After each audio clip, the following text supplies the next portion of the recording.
हजरात, middle east Iran special report में आपको सबसे पहली सबसे बड़ी खबर बताऊंगा। जो इजराइल को पसंद नहीं करते उनके लिए ये बहुत बड़ी खबर है, ये खुशखबरी है उनके लिए, हिम्मत वाली खबर है उनके लिए। बताना चाहूंगा, आइए पहले सोर्स बताता हूं, सबूत बताता हूं। न्यूयॉर्क टाइम्स अमेरिका का टॉप अखबार और अखबार में छपी है इंटेलिजेंस के द्वारा हासिल की गई रिपोर्ट। इस रिपोर्ट के अंदर जो आपकी स्क्रीन पर लगा दी है मैंने, इस रिपोर्ट के अंदर न्यूयॉर्क टाइम्स ने बता दिया है कि इस बार ईरान जवाबी कार्रवाई करेगा जब इजराइल पर, यानी जब इजराइल ईरान पर अटैक करेगा तो ईरान जो जवाबी कार्रवाई करते हुए पलटकर हमला करेगा तो वो इस बार इजराइल पर बड़ा हमला करेगा। और इस बार उसके लिए कोई रेड लाइन नहीं है, उसके अंदर कोई हेजिटेशन नहीं होगी। इसी अखबार ने यह भी क्लियर छाप दिया है कि ईरान के ऑफिशियल्स कह रहे हैं कि देश के हालात किनारे कीजिए, हमारे यहाँ मिसाइल प्रोडक्शन 24 घंटे चल रही है और 12 डेज वॉर में हमने 500 मिसाइल भी नहीं दागी थी और इस बार हम पहले ही झटके में 2000 मिसाइल इजराइल पर डालेंगे। वहीं आइए अगली रिपोर्ट ये है कि जो सबसे मेन बात होती है कि सुप्रीम लीडर क्या चाहते हैं। सुप्रीम लीडर के मर्जी के बिना कुछ नहीं होता, लेकिन आपको बता दूं कि अमेरिका इजराइल के हलक में लैंडा फंस गया है।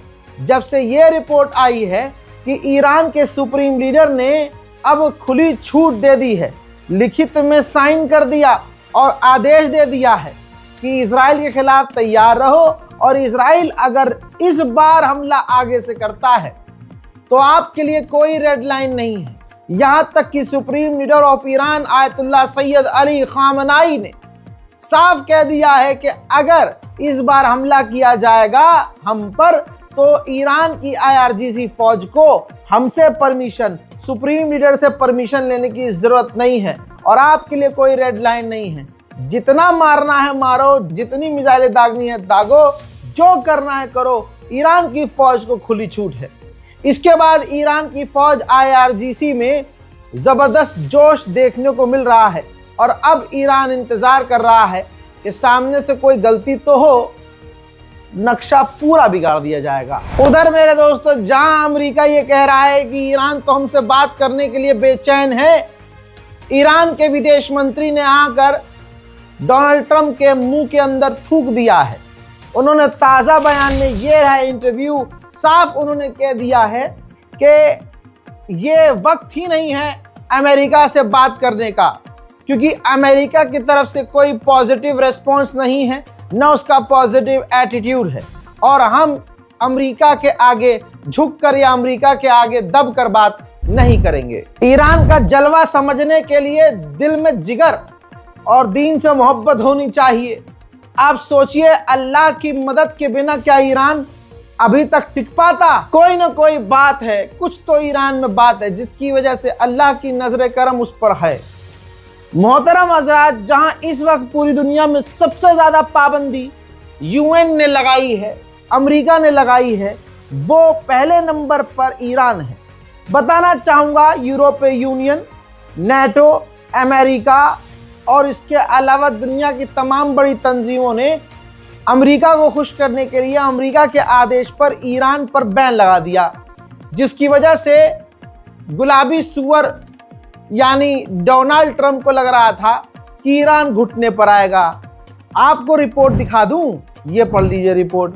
दोस्तों, इतिहास में सबसे बड़ी पाबंदी लगने के बावजूद भी ईरान ने इतिहास में सबसे ज़्यादा तेल एक्सपोर्ट करना शुरू कर दिया है। जी हाँ, इतनी सेल बढ़ा दी है ईरान ने और दुनिया के कई देशों ने ईरान से भारी मात्रा में तेल लिया भी है। कभी इतिहास में ईरान ने इस लेवल पर तेल नहीं बेचा है जितना ज्यादा आज वो तमाम बैन लगने के बाद भी बेच रहा है। हजरत मोहतरम, यही तो मुसलमानों का बेवकूफ़ीपना है, जिस पर ऊपर वाले का नजर करम है उससे हमें नफरत है क्योंकि वो शिया है। और हमें मोहब्बत किससे है? जोलानी। हमें लगता है कि भाई वो तो सुन्नियों के लिए बेहतरीन है। जब वो लड़ रहा था सीरिया के अंदर, वो सरकार बनाने वाला था, तो उसकी फौज ने अहले सुन्नत इमाम का कत्ल, जी हां, सीरिया की राजधानी में ही किया था। वो खबर मैंने आपको दिखाई थी। कुर्सी का भूखा ना मुसलमान देखेगा, ना शिया सुन्नी देखेगा, ना देवबंदी, ना अलवी, ना मालिकी, शाफी, अंसारी, पठान, ये सब कुछ नहीं देखेगा। उसे सिर्फ कुर्सी दिखेगी। और मुसलमानों के साथ झटका वाला सीन कब हुआ? मुसलमान कह रहा था जोलानी आ गया, अब तो मजा आ जाएगा। जोलानी के आने के बाद सीरिया की जमीन परमानेंट तौर पर इजराइल के हाथ में चली गई और जोलानी ने ठप्पा लगा दिया कि हाँ ठीक है आप रख लो, लेकिन हमला करना बंद कर दो। लेकिन इजराइल माना नहीं, इजराइल आज भी हमले कर रहा है। फिर जोलानी ने कहा कि हम आपके लिए खतरा नहीं है, सीरिया की सरजमीन आपके खिलाफ इस्तेमाल नहीं की जाएगी, आपके लिए हम हमेशा सामने से तैयार रहेंगे और हम आप पर हमला नहीं करेंगे। हर चीज कहने के बाद भी इजराइल जोलानी पर और जोलानी के चाहने वालों पर मुतता रहा। और आज जोलानी के होते हुए जोलानी सीरिया में है, लड़ नहीं रहा है, इजराइल से भिड़ नहीं रहा है, सवाल जवाब नहीं कर रहा है, और उधर इजराइल सीरिया में पूरी तरह से कंट्रोल हासिल कर रहा है और कई इलाकों में परमानेंट उसने पैर जमा लिए हैं।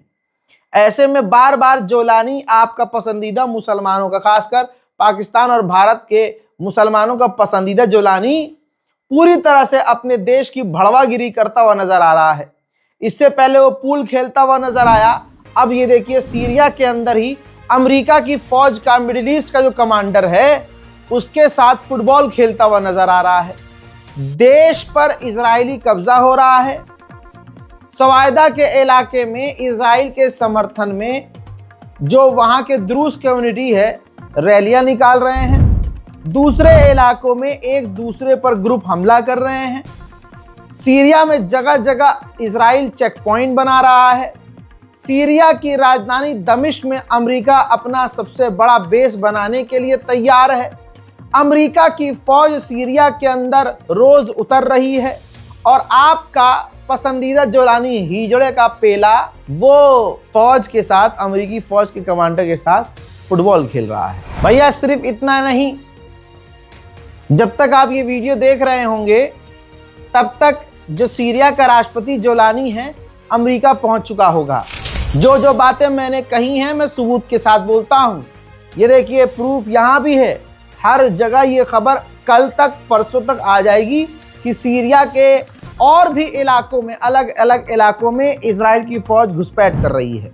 वहीं इजराइल ने, नेतन्याहू ने वेस्ट बैंक में इजराइलियों के लिए 1.2 बिलियन शाकेल अप्रूव किया है कि आपके लिए, यानी यहूदियों के लिए वेस्ट बैंक में जो है कंस्ट्रक्शन किया जाए, मकान बनवाया जाए, अपार्टमेंट बनवाए जाए। दूसरी तरफ मोहम्मद बिन सलमान सऊदी अरब पहुंचने की तैयारी कर रहे हैं।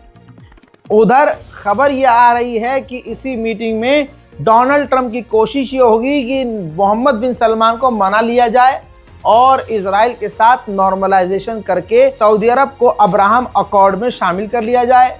लेकिन अपनी पूंछ और इज्जत बचाने के लिए, मुसलमानों का जूता खाने से बचने के लिए सऊदी अरब मांग कर रहा है कि 2 स्टेट सॉल्यूशन नजर आना चाहिए। यानी 2 स्टेट सॉल्यूशन इजराइल करे या ना करे, फिलिस्तीन को मान्यता दे या ना दे, बस ये बोल दे कि हाँ हम आगे इस पर बात करेंगे।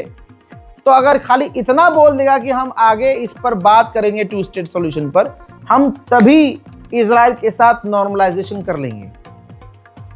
दिक्कत यह है कि इजराइल झूठे मुंह भी नहीं कह रहा है कि हम 2 स्टेट सॉल्यूशन पर सोचेंगे, जिसकी वजह से मोहम्मद बिन सलमान का जो पीछे कीड़ा है अंदर, वो फड़फड़ा रहा है कि कैसे भी इजराइल के साथ जो है नॉर्मलाइजेशन कर लो। लेकिन वो कर नहीं पा रहे नॉर्मलाइजेशन, क्योंकि अगर ऐसा कर लिया, खुले खुले नंगे हो गए वो, तो दुनिया को दिख जाएगा कि हाँ वो जो रजा गराफी था, वो जो कहता था इस हरामी के बारे में, बिल्कुल सही कहता था। उधर इजरायली रिपोर्ट ही खुलासा कर रही हैं कि जब मोहम्मद बिन सलमान अमेरिका पहुंचेंगे तो अमेरिका ही इजराइल और सऊदी अरब की डायरेक्ट बातचीत करवाएगा। अब देखते जाइए आगे क्या क्या होता है। Middle east Iran special report में फिलहाल के लिए इतना ही। अपनी राय कमेंट में जरूर लिखिएगा ताकि आपके कमेंट में पढ़ूं, आपके भी दिल का हाल में समझ सकूं। चैनल को सब्सक्राइब आप भी कीजिए और दूसरे मुसलमानों से भी चैनल को सब्सक्राइब करवाइए, क्योंकि जो खबरें मैं देता हूं, मेरी टीम जिन तरह की खबरों पर काम करती है और इतनी डिटेल में आपको खबर निकाल के हम देते हैं, इस तरह से काम करना काफी मुश्किल होता है। यह तमाम मेहनत आपके लिए है। गुजारिश इसीलिए है आपसे हाथ जोड़कर कि चैनल को खुद तो सब्सक्राइब करिए ही करिए, दूसरों से भी करवाइए। जय हिंद।